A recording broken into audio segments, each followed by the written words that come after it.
మనతో మనం అడగవలసిన, మనకి మనం సమాధానం చెప్పుకోవాల్సిన 2 ప్రశ్నలు నా దగ్గరున్నాయి.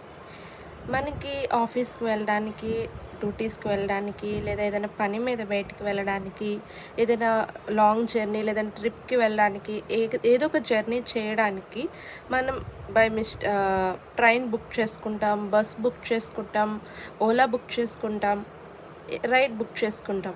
ఇలా బుక్ చేసుకున్నప్పుడు ఎక్కడ ఆ ట్రైన్ మిస్ అయిపోతుందో, ఎక్కడ ఆ బస్ మిస్ అయిపోతుందో, ఎక్కడ మనం బుక్ చేసుకున్న కార్ బుక్ అయిపోతుందో, ఐ మీన్ వెళ్ళిపోతుందో అని చెప్పి మనం చాలా చాలా అర్జెన్సీగా అక్కడ వాళ్ళు ఇచ్చిన టైం కంటే ముందే ఒక 10 నిమిషాలైనా కనీసం ముందు అక్కడ వెయిట్ చేస్తూ ఉంటాం కదా!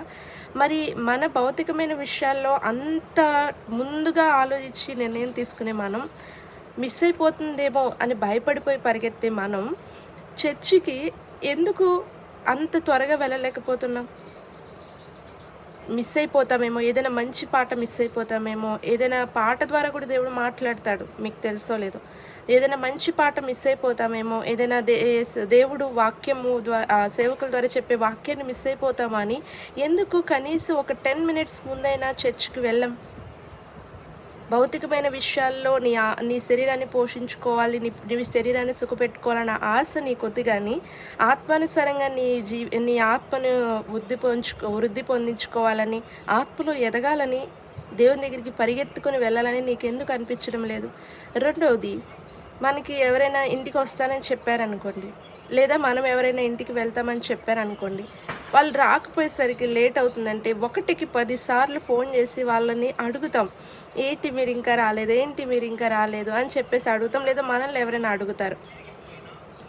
మరి దేవుని దగ్గర మనం విజ్ఞాపన చేసినప్పుడు దానికి సమాధానం రాకపోతే 1కి 10 సార్లు దేవుణ్ణి అడగడంలో తప్పేముంది?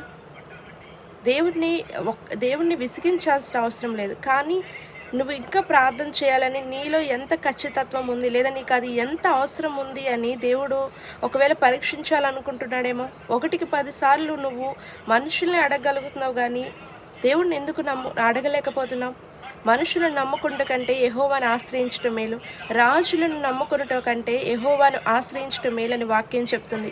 ఆయన మంచి వారికి మేలు చేసేవాడు, యథార్థవంతులకి మేలు చేసేవాడు, తన యందు భయభక్తులు గలవారికి వారు నిద్రించుచుండగా సమస్తము సమకూర్చి జరిగించేవాడు ఆయనే కదా.